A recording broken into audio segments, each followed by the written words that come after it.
Sige, mag-pray ta. Hallelujah. Father, salamat kaayo karong gabi. You are giving us another time, O Lord, to receive from you ministry of your word, O Lord. In the power of your Holy Spirit, we welcome you, O Lord, to do your glorious work, O Lord God. Karong taknaa for the next minutes, O Lord, that we'll be hearing the teaching, the exposition of your word. O Lord, let faith arise from within us, O God, that as we listen to your word, O Lord, ma-build up me, ma-encourage me, O Lord. Salamat kay Lord. Matagaan mi guidance, direction, O Lord. Matagaan mi gamay nga push sa among mga Kristiyano ang inabuhi, O Lord, will not settle down for where we are, Lord God. Instead, magdamgo mi og dugang pa nga mga laka nga among dapat buhaton sa pag-alagad kanimo, sa pagbuhat sa imong kabubuton, sa paghimaya sa imong balaang nga pangalan. Holy Spirit, confirm your word, O Lord, with conviction sa among mga kinasuluran in Jesus' name. Salamat kayo, dear Lord. And also, Father God, that you will touch everyone, O Lord God, including bodies that needs a touch from you, needs healing. Salamat kay dear Lord, nimo nang buhaton. Uban pa nga pwede nimong buhaton to meet the needs of your people so that all of us will know nga ikaw ang Diyos nga buhi na hangtod karon. Hallelujah, kinahanglan nga among simbahon, alagaran o Ginoo. Salamat kayo. We bless you, dear Father God, in Jesus' name. Amen. Say amen. Ayan. Abi na ko, wala mo din medyo nag-slide down tagamay when it comes to praying, no? I want to encourage you na pag naaga ni nagalilog prayer, listen to the prayer, and as you agree, you say amen. When you say amen, you are agreeing with the prayer. Pakibutang ning verse sa Matthew 18 verse 19. Matthew 18 verse 19. Again, truly I tell you that if two of you on earth agree, say the word agree about anything they ask, it will be done for them by my Father in heaven. So how do you agree? You say amen. The word, when you say amen, meaning you agree. All the promises of God are yes and amen. Pakibutang na verse, 2 Corinthians. Introduction na niya. 2 Corinthians chapter 1 verse 20. Pakibutang ang verse 19 tapos verse 20. For the Son of God, Jesus Christ, who was preached among you by us, by me and Silas and Timothy, was not yes and no, but in Him it has always been yes. Say the word yes. Diya kay Jesus, pirmi, yes. Ang next verse.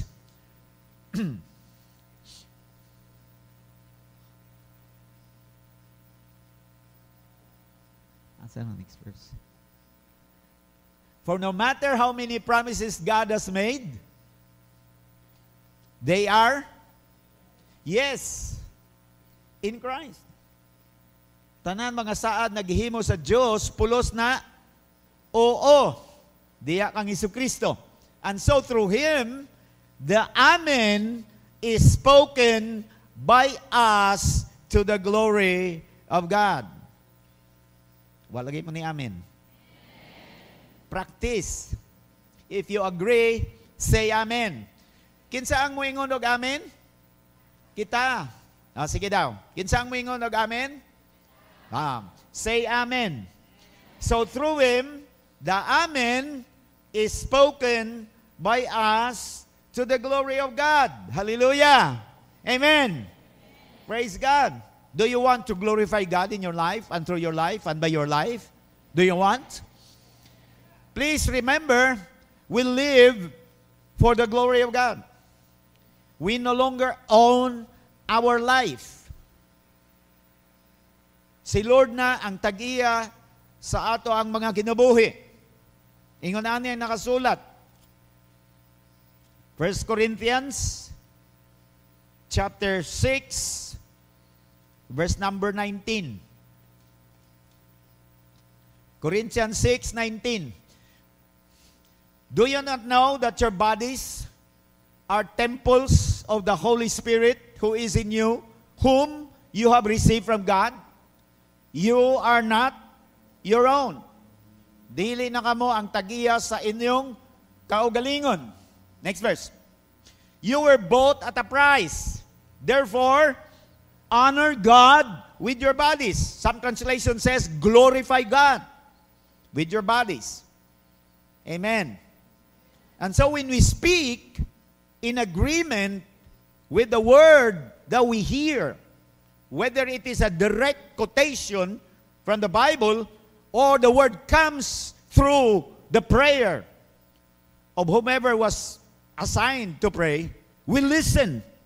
Because it is in listening that we receive. Remember, God's word is preached so that people will hear. And as you hear, faith comes to you. Faith comes by hearing God's word. Amen. And every time you agree with the word that is proclaimed, faith is imparted into your life. Praise God. Siyempre, dili lang kutob sa amen, amen. Diba? Diya ka magsugod, that is supposed to be step number 1, pero it does not end there. Kung sa'y sunod button, apply the word. Amen. Practice the word. Tama, di ba? Nakatuna naman nato na, no? Ba? Karong gabi, let me invite you to go to 2 Corinthians chapter 14. No, 14, dili 14. Chapter 4. Pangitay ko pang datog bimbe. Kay mapalid ang mga pages sa akong Bible.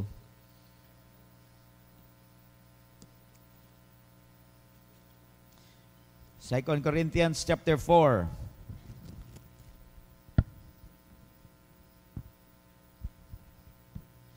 Verse number 1 muna.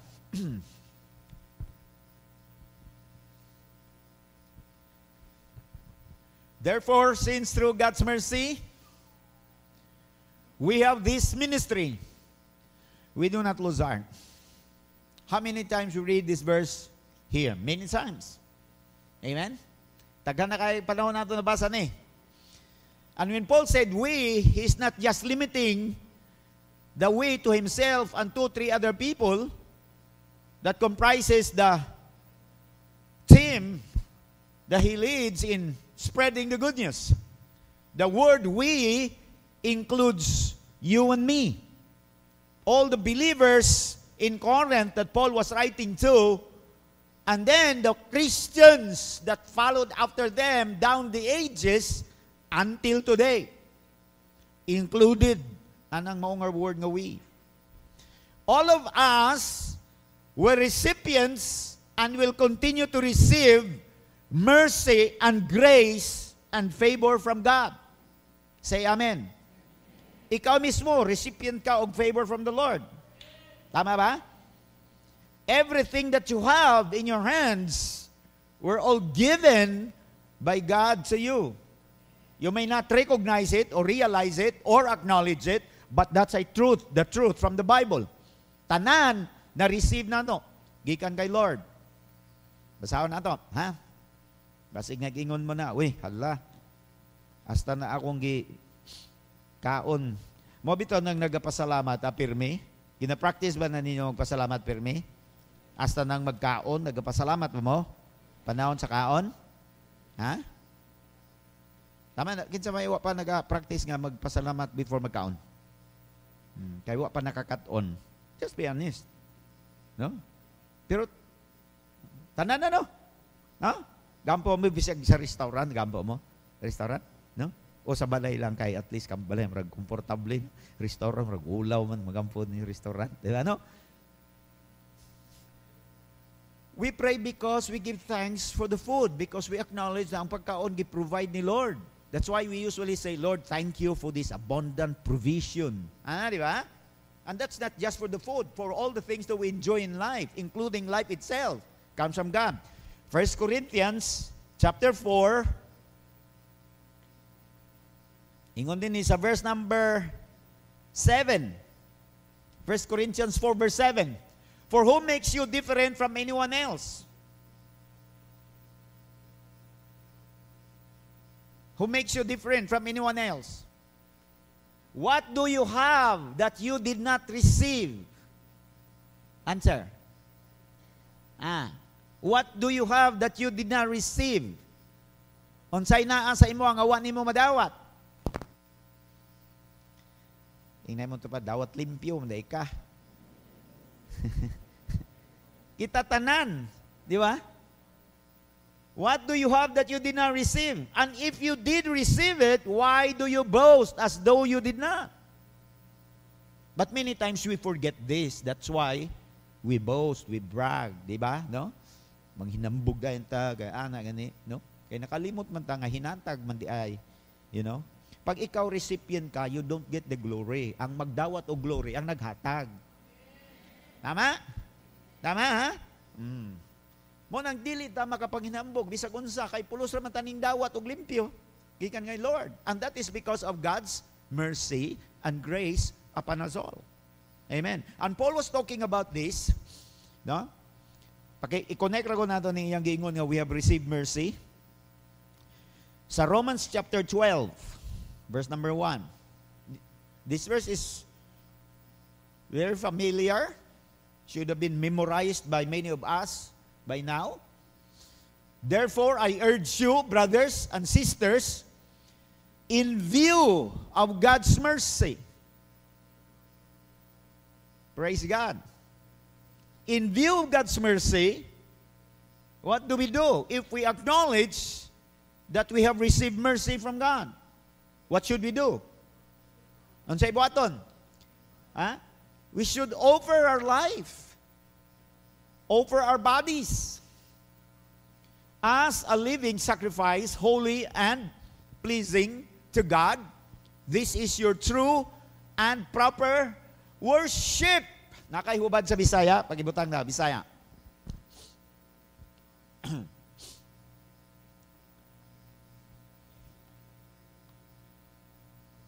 Dugay makitaan Bisaya.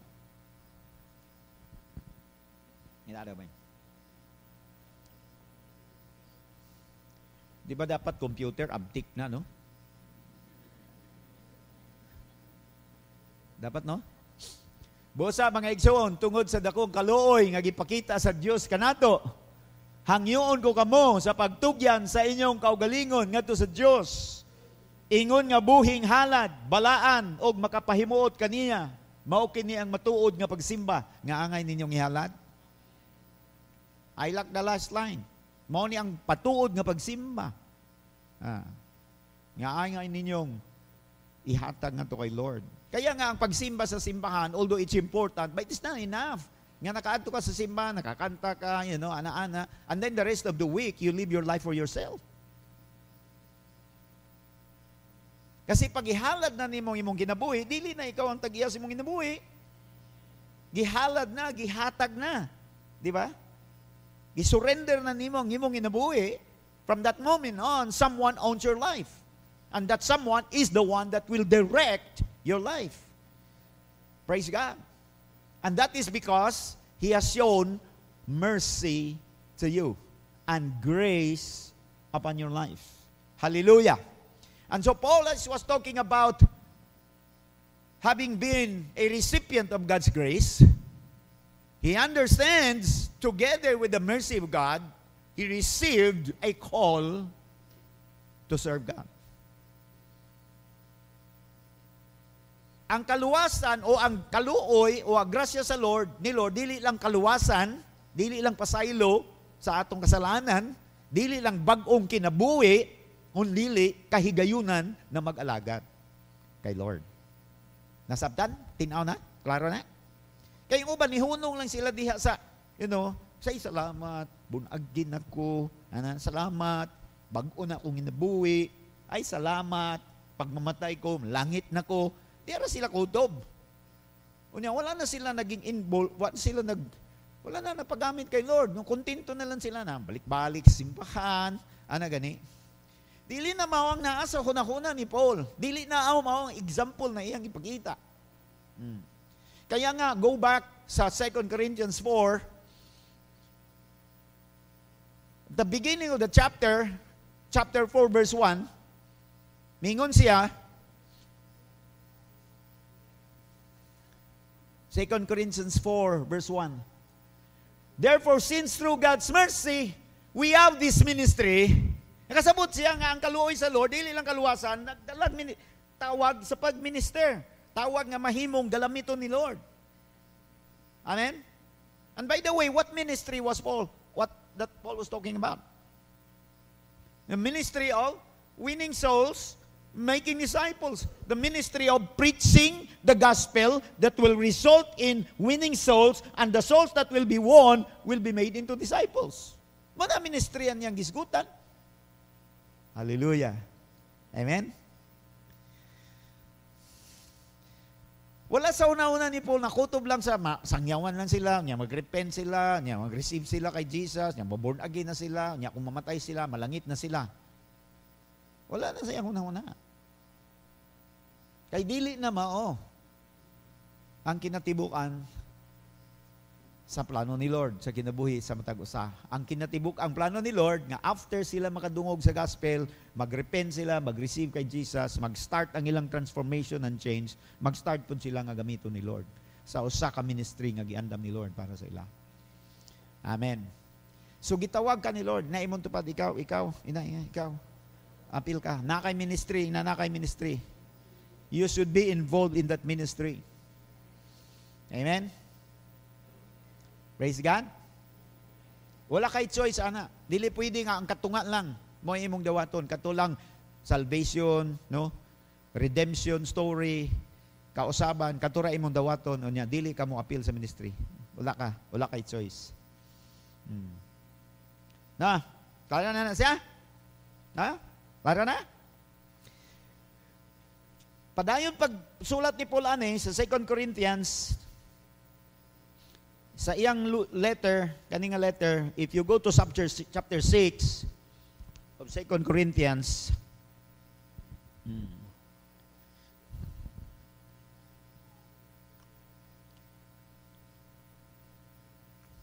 as God's fellow workers, 2 Corinthians 6 verse 1, we urge you not to receive God's grace in vain. For he says, in the time of my favor I heard you, in the day of salvation I helped you. I tell you, now is the time of God's favor. Now is the day of salvation. Then immediately after saying that, ingon si Paul, we put no stumbling block in anyone's path so that our ministry will not be discredited. Immediately after finishing that verse na iyang gi-quote about day of salvation, gisumpay dayon niya ang paghisgot sa ministry na iyang giapilan. And again, what was this ministry all about? Preaching the gospel so that people will have the opportunity to make a choice or a decision what they will do with Jesus, whether to receive Jesus or reject Jesus. And those who will receive Jesus, they will be discipled so that they can be sent out again and become instruments in the hands of God. Mga ministers ni Lord, kung asa sila ipadala ni Lord. Hallelujah! Paul was always thinking about his ministry. He was consumed by this ministry. He calls this a very important call of God on his life. Grabe ang iyang passion pag-abot na sa iyang ministry. When writing to the church in Philippians chapter 3, Philippians chapter 3, not that I have already obtained all this, chapter 3 verse 12, or have already been made perfect, but I press on. I press on to take hold of that for which Christ Jesus took hold of me. Brothers, I do not consider myself yet to have taken hold of it. But one thing I do, forgetting what is behind and straining toward what is ahead, I press on toward the goal to win the prize for which God has called me heavenward in Christ Jesus.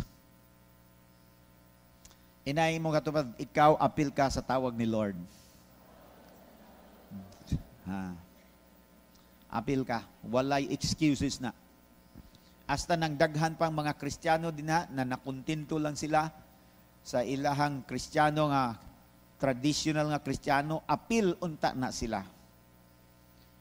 Kaya lang, naanad na sila sa ilang namatan. Nga balik-balik sa simbahan, unya wala po sila nag-aapil sa pagpamuhat ni Lord. Remember, I shared with you in Acts chapter 19, when Paul reached the city of Ephesus, nakakita siya 12 ka mga lalaki dito, mga bagong disciples. And Paul started a conversation with them. Di ba? Mga disciple day mo. Oh, mga disciple ni. Kang kinsa mo mga disciple?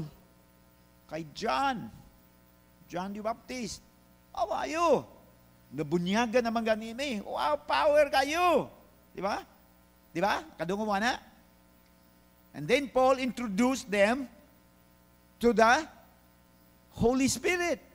Nangutan na si Paul, kadungog mo Holy Spirit? Naka-receive mo Holy Spirit? Why was that important? Nga na-disciple naman sila, human naman sila kintahay sa ilang first steps on the journey. Bunyaga naman gani sila sa tubig. Why was it important for them to know the Holy Spirit? Nga naman, unsay sunod na gibuhat ni Paul. Munta, ka-receive mo Holy Spirit? Wala may Holy Spirit. O may kaibaon ng Holy Spirit. Di ba? Familiar sila sa mga bad spirit. Holy Spirit, first time nila nakadungog. Para asa man ang Holy Spirit? And Paul has to introduce them to the person of the Holy Spirit. So the question is, why was it important for them to know the Holy Spirit and to receive the Holy Spirit? Kay aron magsugod na sila sa ilang ministry. Aron gamito na sila ni Lord. Amen. Kay dili man mahimong powerful nga galamiton ang usa ka kinabuhi kung dili empowered sa Holy Spirit. Amen. And so, una, balik ta sa 2 Corinthians chapter 3 at chapter 4 verse 1. Na kita naka-receive og kaluoy gikan kay Lord og part sa mercy nga iyang gipakita sa atuwa. He did not only forgave us of our sins, did not only change, transform our life. Of course, transformation is still ongoing. He did not only started renewing ang atong mga pag-isip, but He made it clear for all of us na gitawag ta niya para maging mga ministro niya, mga sulugoon niya, mga servants niya. Unfortunately, for many years sa Christianity, dunay division nga insa na ba? Ambot kinsay nagsugod ana. Dunay division, no? Nga nahitabo sa mga Kristiyano sa katawhan ni Lord. Ang usa ka grupo gitawag og clergy. Unya ang ikaduha nga grupo gitawag og laity. You may have heard about these two words. Kinsay nakadungog na? Nakabasa na mo. Kinsa man ang clergy, mao na sila mga trained nga mga ministro. People like me who has gone to formal training in a Bible school or seminary. No? Tawag sa amua, kunuhay, clergy. Kinsa man ang mga laity, kamuna. Mga lay people, lay Christians. Pero pag imong i-check sa scripture, wala na siya nga division. Sa Old Testament, na ana. If you go back sa Old Testament, na ana. Especially among the Israelite people. Remember? No? Katong gi-institutionalize na ang pagsimba kay Lord through sa tabernacle first, and then later on sa temple, tabernacle because they were still journeying from Egypt towards the land of promise. Motong naay tabernacle upon arriving in the land of promise, during the time of David, he thought of building a permanent place of worship. Which, when it was finished, during the time of Solomon, it was finished, it was called the temple. And in the tabernacle or in the temple, as the Jewish people or Israelite children would worship, dili man sila basta-basta makasulod dito. Dili sila makasulod. Naara sila sa gawas. Naalay mga tao nga naa dito na mag-minister on their behalf. In the Old Testament, unsay tawag sa ilaha? Unsay tawag sa ilaha sa Old Testament? Ha? Mga priests. Remember? Ha? Mga priest ang tawag sa ilaha. In the Old Testament. And in the Old Testament, the priests only come from the line of Levi. Remember the 12 ka-tribes? Oh, ang mga priest, diha lang sila. If you do not belong to the tribe of Levi, you cannot become a priest. Among the priests, doon ay gitawag high priest or chief priest. Hangtod sa panahon ni Jesus, nag-exist pa to. During the time of Jesus, when Jesus was brought to court, kinsa man ang high priest? Kinsay nakadumdum basa sa gospel? Kinsay high priest? Si Caiaphas, siyang high priest during the time of Jesus. So, during the Old Testament, ang mga Hudiyo, mga Israelite, dili sila makasulod sa presensya ni Lord. Nara sila sa gawas. Sa tulda, katong tabernacle, dili sila makasulod dito. Ang tabernacle, ang tulda, nabahin og duha. Ang una nga place, gitawag og holy place. Ang ikaduha, gitawag og most holy place or holy of holies. Diri sa holy place, only the priest mo'y makasulod. So asa man mo adto ang mga worshipers kunoy? Sa gawas, sa tabernacle. Sa pinakalayo, na court of Gentiles, and then immediately before the holy place, na court for the Jewish people. Moadto sila dito, magdala silang offering, sugaton sila sa priest, the priest will receive their offering, and the priest will offer the offering inside, sa holy place. Di ka na sila makasulod sa holy place. Ang priest lang ang makasulod. Ang priest gikang lang sa linya ni Levi. Dili pagyud tanang mga anak kaliwat ni Levi ma-priest, napagyoy qualifications. Naay qualification sa height. So mga promo, di pwede. Promugbo. Katong na mga talomtom, na mga scars, na mga handicaps, no, sa lawas, dili pwede. Katong mga hilis o agtang, dili pwede. You read it in Leviticus, naa dito. Istrikto kaayo. Dito sa Holy of Holies, usa lang katao ang allowed mosulod. Kinsa man siya? Ang high priest. How many times would he enter into that Holy of Holy place? Only once a year. Ang tawag, Day of Atonement. Once a year lang mosulod. Mosulod pag yun sa dito, hiktan pag yun ang yung tilog pisi. Ang uniform ngayong isulob, ang sidsid na ay mga gibitay. Bell, tapos pomegranate, tapos bell, tapos pomegranate, no? Puli-puli na siya pagbitay. Unya iniglakaw niya, magbangga-bangga man tong bell o pomegranate, magtingog to. Meaning to say, He is alive and well while He is doing His ministry inside the most holy place. Kasi pag masipyat siya dito, inisipyat nga mamatay siya, di na siya kagawas. Mao nang guyuro na lang siya ang PC. Ingana. Nganong ingana man sa una? Because gina-emphasize ni Lord ang sinfulness of man o ang holiness of God. It was sin that separated man from God. Mao nang emphasize ni Lord. Now, into the New Testament, when Jesus Christ was crucified on the cross, if you read your Bible in Gospel of Matthew, when Jesus finally shouted, "It is finished," what happened? The curtain of the temple. Kasi may curtain na nag-separate between sa holy place o sa most holy place. Tulo ka klaseng kurtina, lain-lain color. Baga kayo. Ang maong temple, ang maong curtain should say, nagisi, gikan sa taas, paingon sa ubos.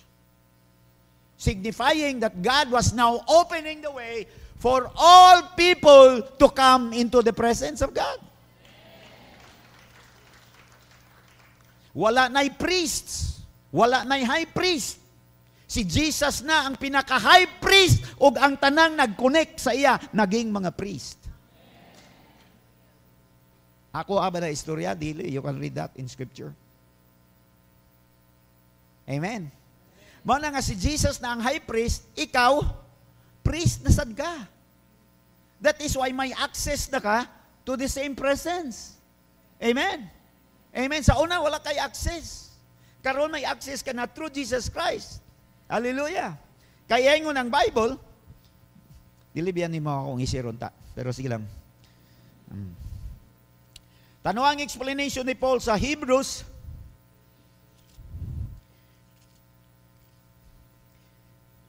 chapter 4 verse number 14. Start with verse 14.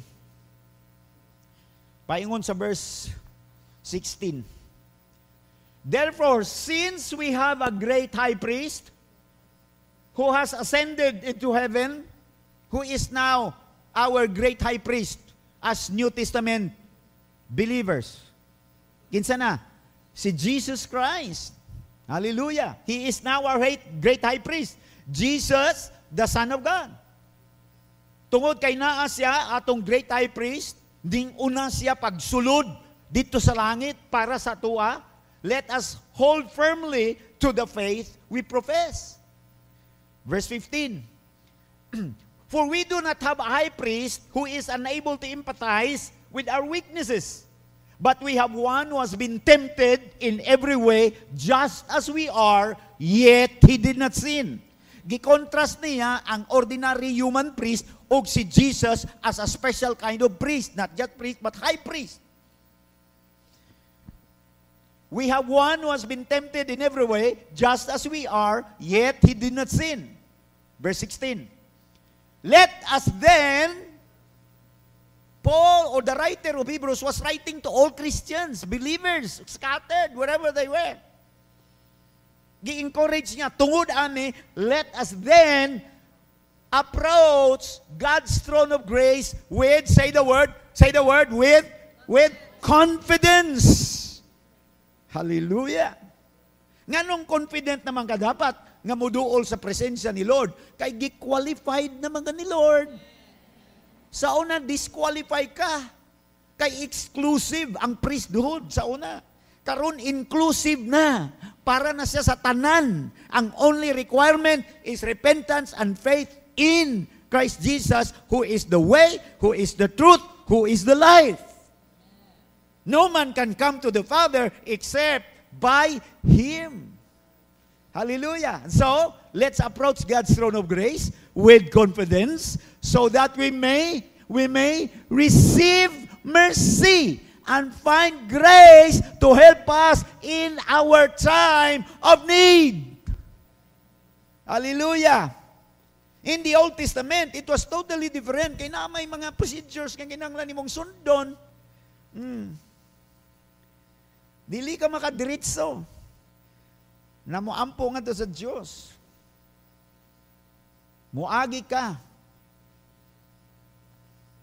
sa mga pari, sa mga saserdote. But in the New Testament, hallelujah, ang templo, ikaw na ang templo. No? Sa una, na literal nga temple niya, muadto sila, niya, di po sila kasulod, naara sila dito sa ilang space nga allotted for them. Pero karon ikaw na ang templo. Ang Espiritu sa Diyos nagpuyo na sa imuha ug sa kuha. Anytime you want to talk to God, you can talk to God as your Father in heaven. Amen. Grabe ni siya nga kamatuoran mga kaigsunan. And so, balik ta sa 2 Corinthians chapter 3 now, in 2 Corinthians verse number 4. Unsay una na akong gibalik-balik nga ibutang sa inyong hunahuna na ikaw ug ako may tawag gikan kay Lord na mag-serve on His behalf for His people. Ang tawag na ministry. You are called to ministry.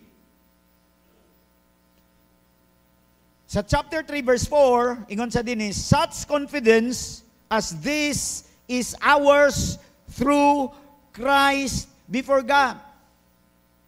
Kasi yung inunani magud siya, maglisod man gud ta og minister kung wala tay confidence. Di ba? But question is, where do we get that confidence? Manang pangutana. The answer is right there. Such confidence we have through Christ before God. Moto ganina sa Hebrews, let us approach the throne of God with confidence. Asa na nga confidence? Dili na sa atong sarili. Because we're called by God, not because we're qualified. We're called by God because He has poured out His mercy and His grace on us. Amen. Hallelujah. So now, we can go out and minister on His behalf with confidence. Hallelujah. Such confidence as this is ours through Christ before God. And then, sa chapter 5, verse number 6 of the book, the same nga book, Corinthians, 2 Corinthians 5, verse 6, ingon siya din therefore, we are always confident. Sige, say that line. Always confident. Grabe no? Experience na ba ninyo sa imong Christian life nga always ka confident? Murag dili pa no? No? Sometimes lang confident no? Confident ka para kanang nagtanaw ka kay kaya kay ni nako ni kaniya. Murag confident ka kay tanaw nimo murag magkaya nimo. Pero pag medyo hangaronon gani, murag kaya nimo. So murag di ka confident. But Paul was saying, we are always confident and know that as long as we are at home in the body, we are away from the Lord. Na yang gisgutan nina kanang at home in the body, buhi pa siya na kanang away from the body, patay na siya. Pero manotice mo, while ministering, whether at home in the body or away from it, si Pablo pirmi confident. Pirmi siya masaligon. Hallelujah. We live by faith, not by sight. That is in verse 7. We live by faith and not by sight. Verse 8. We are confident, I say, and would prefer to be away from the body and at home with the Lord. So we make it our goal to please Him, whether we are at home in the body or away from it. For we must all appear before the judgment seat of Christ, that each one may receive what's due him for the things done while in the body, whether good or bad. Now, aside from knowing that you are called by God to minister on His behalf, also you must realize that confidence has already been made available for you. Amen. Naanay confidence. Imo na lang nang i-access ka na nga confidence. How do you access that? Prayer and reading of God's Word. Tanawan na imong kinabuhi. Basta paspas ka, kusog ka mo ampo, kusog ka mo humol sa pulong sa Ginoo. Di ba? Di ba mo isog ka? Di ba no? Di ba no? Kay mga muligon man ka sa pagtuo. Kay sige man ka dikit sa Ginoo. tanawan nang wala ka na ampo-ampo, ana sa kay basa, di mamutalaw ka. Mudako ang imong problema. Mas mudako ang imong mga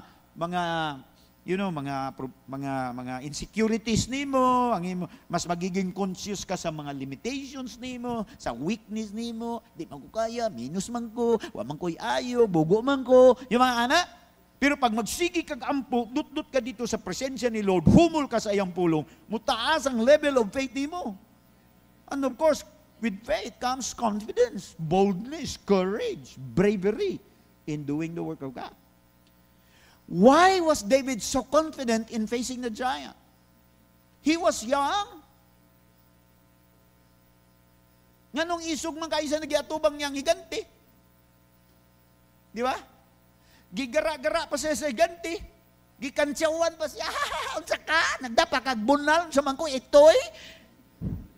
Dali, kay pakaunta ka sa mga mananap.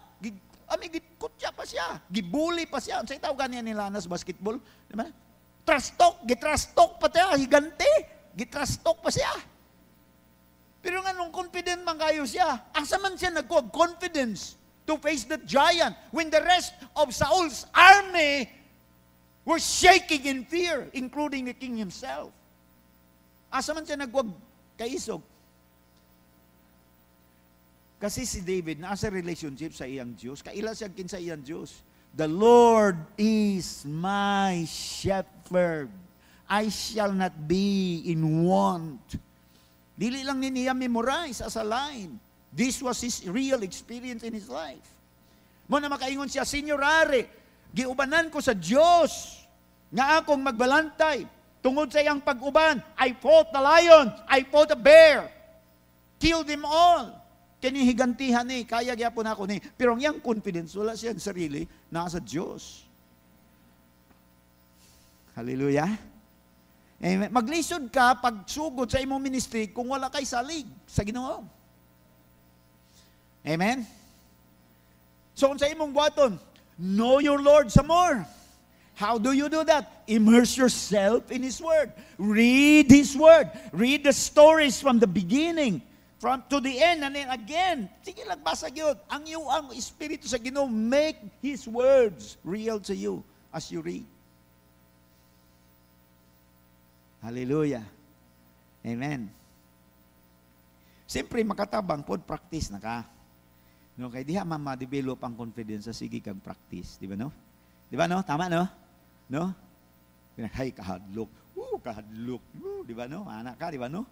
Basta magsugod po, kakulba. Pero sige na ni mo, kadugayan, ay, kadugayan, murag bubit, hey, kahimo naman ko, di ba? Ano? Sugod naman yung lisod sa tinuol lang ba? Di ba? Mo ka na start a ministry for the Lord para ma-build up ang imong confidence diha sa iya, ha? Now, let me go back sa Corinthians chapter 3. Let me read now verse number 5. He's not only talking about confidence, but also competence this time. Nakakonect ni sa imong calling, ha? Remember na kay calling na mag-alagad kay Lord, kinahanglan nimo confident ka, not in yourself, but in the Lord who called you. And then at the same time, kinahanglan hinumduman nimo na ang imong competence, gikan gyapon na kay Lord. Now look at this one here. Verse number 5 now. Not that we are competent in ourselves to claim anything for ourselves, but our competence comes from God. Hallelujah. Amen. This is in the context of doing ministry, ha? No? Because ministry, lisod yun na. Anong lisod man ang ministry? No? Ang tinuod na on our own, we will never be competent. Kaya tinuod lang. Bisan pag maagian na nato ng tanang klase sa training, no?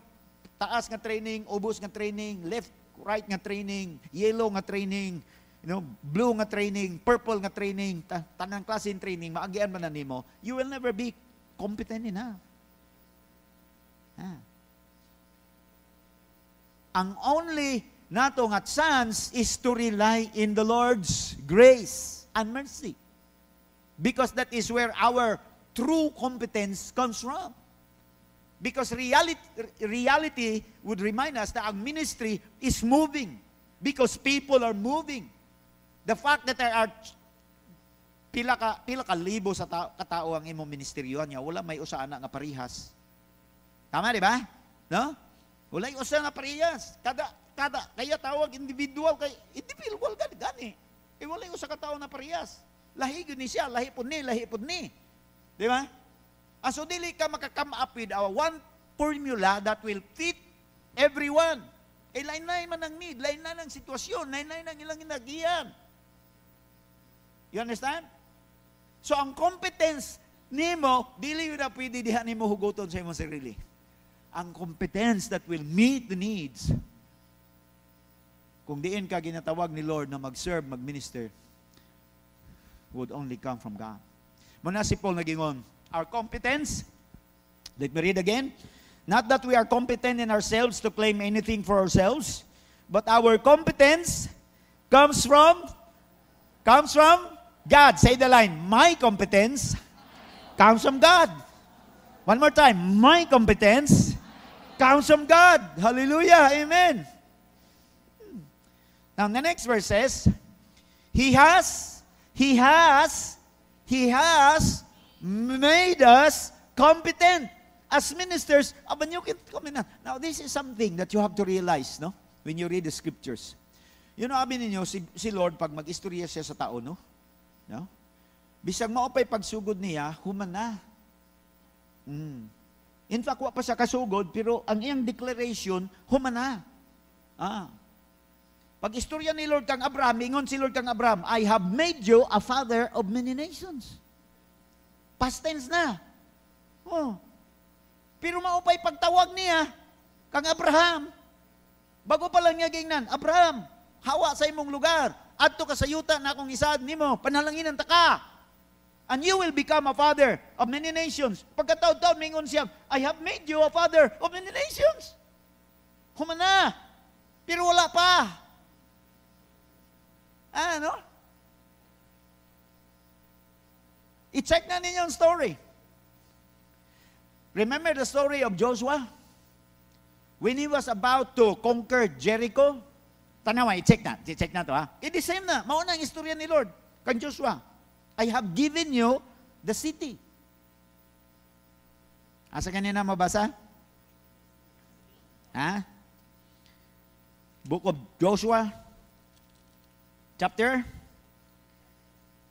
3, chapter 2, chapter 6. Yeah, chapter 6. Now, then the Lord said to Joshua, chapter 6, verse 2. Then the Lord said to Joshua, see, I have delivered Jericho into your hands, along with its king and its fighting men. I have delivered. Ano sabi na? Past, present, future. Past. Si Lord nag-istorya, wala pa. Pero human na. Gi-deliver na ko. Imuhan na ang siyudad, inyuhan na. Tama no? Pero wala pa. Kinahanglan pag mumarcha pa sila, libot sa siyudad, 1 march a day, and on the 7th day, mag-march sila 7 ka round sa Mount Siyudad. But as far as God was concerned, tapos na. Amen. So kung muingon si Lord sa imuha, powerful ka, you have to believe na powerful ka. Di ba no? When God spoke to Gideon, remember that story? Asa si Gideon? Sa diyang niabot ang anghel. Where was Gideon at the moment? He was hiding behind a tree. Nagtago siya dito sa kahoy, naggiok-giok siya atong pila ka lugas na iyang nahagdaw, di ba? Kay gipillage man sila sa kaaway, giatake sila, gipang-harvest ang ilang mga abot. Niya nang hagdaw siya after nang gawa ng mga kaaway, niadto siya, nagkuha siya mga salin-salin. Unyang salin, yang gitaguan din sa punaan sa kaaway, naggiok-giok siya dito, nagtago siya, kay pasig malingian pa siya sa mga kaaway, balikon niya siya. Samtang naasa dito nagtago-tago, niabot ang anghel. Unsa istorya sa anghel? Gideon, mighty man of valor. Mighty man of valor kadiha, nitago mga niko. Yaga-yagam na imuha. Kasi si Lord wala naga-istorya actually sa kung unsa ka karon. Ang ginaistorya na sa imuha kung unsa ang mahitabo nimo ugma, as if tapos na karon. Mo nang ginaistorya ni Lord. So competent na ka na magbuhat og ministry. Ha? Gihimo na ka ni Lord na competent. Ikaw na lang ang di mo tuo. Di ba? Ikaw na lang di mo tuo. Gaduha-duha pa kagihapon. Pero as far as the Lord is concerned, tapos na siya. Namuhat na siya, sugod sa imong ginabuhi. Amen? Hallelujah! Dalay ko ng ngalan ni Lord. Woo! Kung masabtan nimo niya imo ning aksyonan, no? Kay kinahanglan mo ning aksyonan. Pareha sa giingon ni Lord kang Joshua og sa Israelite army, I have delivered to you the city of Jericho. And then yung next instruction, marcha mo. Mura man to ang ilang buhaton. Sundo naman na lang nila tong simple nga instruction. And that's exactly what Joshua and the Israelite army did, di ba? Pag ingon na marcha, di marcha. Marap, pag-auma, marcha sila. Ano? Marcha up. O, da, ulitas balay. Kay first day pa man ron, usar man daw ka marcha, ulitas balay. Ugma na po, marcha na po ta. Di ba, ano? Isa ka round, ulitas balay, di ba? Siyempre, imo tong i-endure ang kakapoy, ang murag balik-balik, nga murag binuang kung tanawon, di ba no? Nya na po'y magyaga-yaga po sa imuha, di ba? Noon sa mga kadiyan, nagmarcha-marcha, o di ba? Nay magyaga-yaga sa imuha, imo tong antawoson, kay test of faith man to para sa imuha. Asa bagyod ang imong pagtuo na, aba sa hunging-hung sa mga tao, na aba kay Lord. That's why it's important for you to receive a word from the Lord. Nagtuo ka ba nga tawagan ni Lord? Gitawagan ni Lord. Nakakabay verse nga magamit, ana ba kay Lord to? Muni mo Lord. Araw, di aray mong verse Lord. Ha?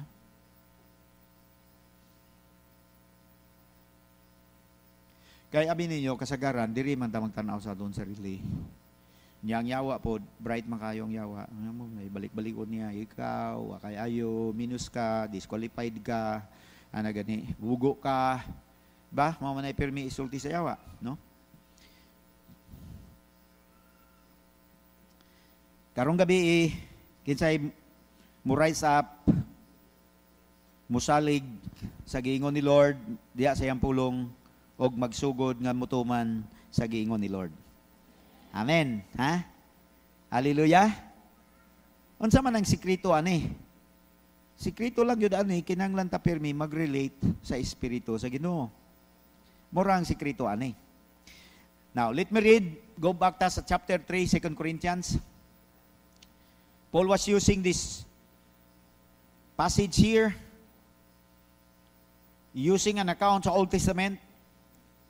Chapter 3, verse 7, If the ministry that brought death, which was engraved in letters on stone, came with glory, ang reference ani, katong si Moses ni saka sa bukid, para dawaton niya ang 10 Commandments. Asa nakasulat ang 10 Commandments?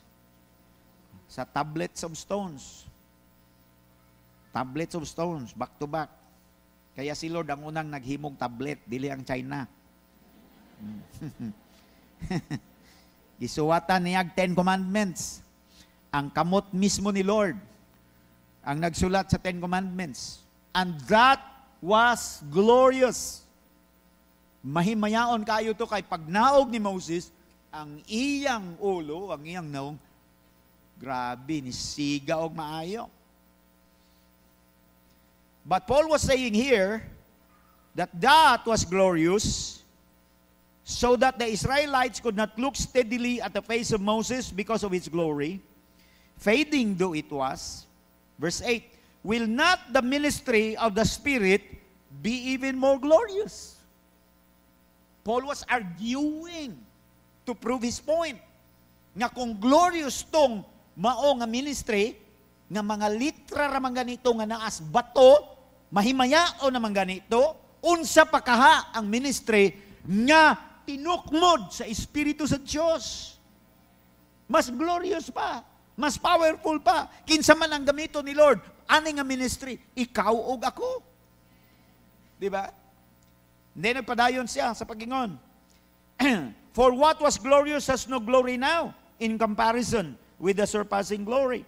And if what was fading away came with glory, how much greater is the glory of that which lasts? May himaya man ganitong muhupas ra, samot na nga mahimayaon ang dili muhupas. Therefore, since we have such a hope, we are very bold. Hallelujah, amen. Say that as a confession. I am very bold. Bisag nagkurugod ka imong tiil, God, pero I am very bold. Para maanad ka mag-confess sa tama nga confession.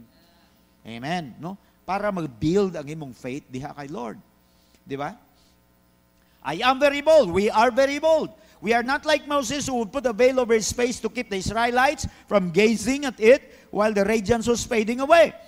But their minds were made dull. Ang there din nag-refer sa mga katauhan sa Israel panahon ni Moses. Ang ilang mga minds nangahabol.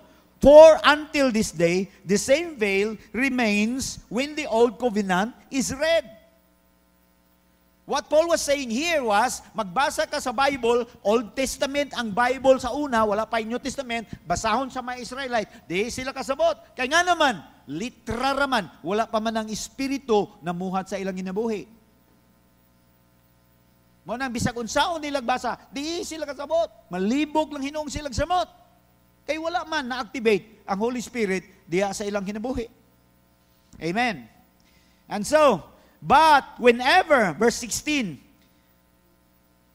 but whenever anyone turns to the Lord, the veil is taken away. Verse 17, now the Lord is the Spirit, and where the Spirit of the Lord is, there is freedom. Say the word freedom.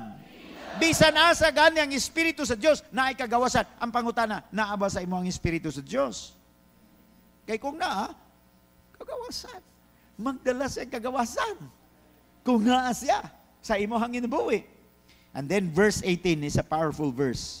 And we who with unveiled faces all reflect the Lord's glory are being transformed. Hallelujah, amen. Say that word, transform.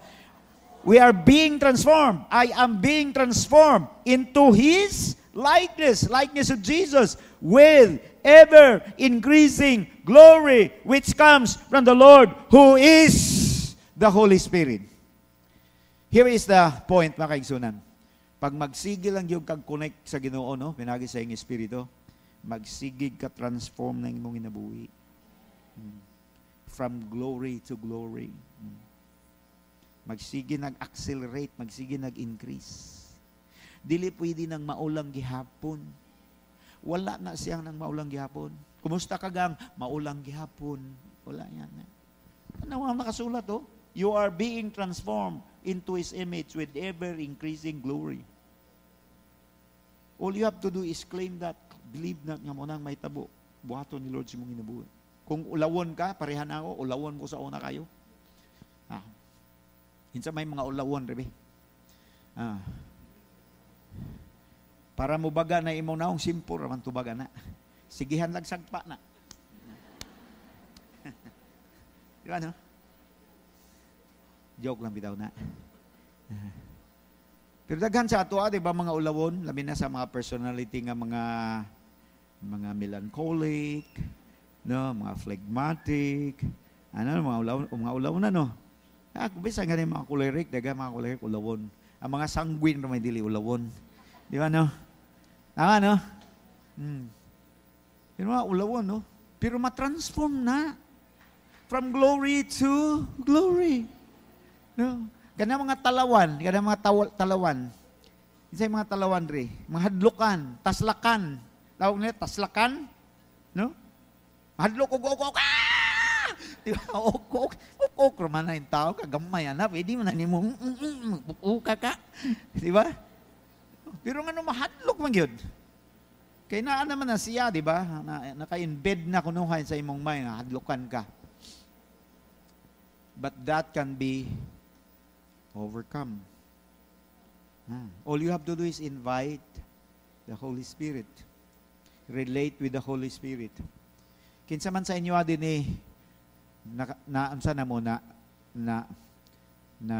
nabunyagan na mo sa Espiritu ni Lord. Sulti na, like pinulungan, no? Gamitan niya gunan ninyo, firme. Kana nga mag-devotion mo ka na lang, siyambo lang, oh. Para dili kayo saba, nakabunta ka, anak ko, magbukod kag habol, tangkag unlan, para maisog ka.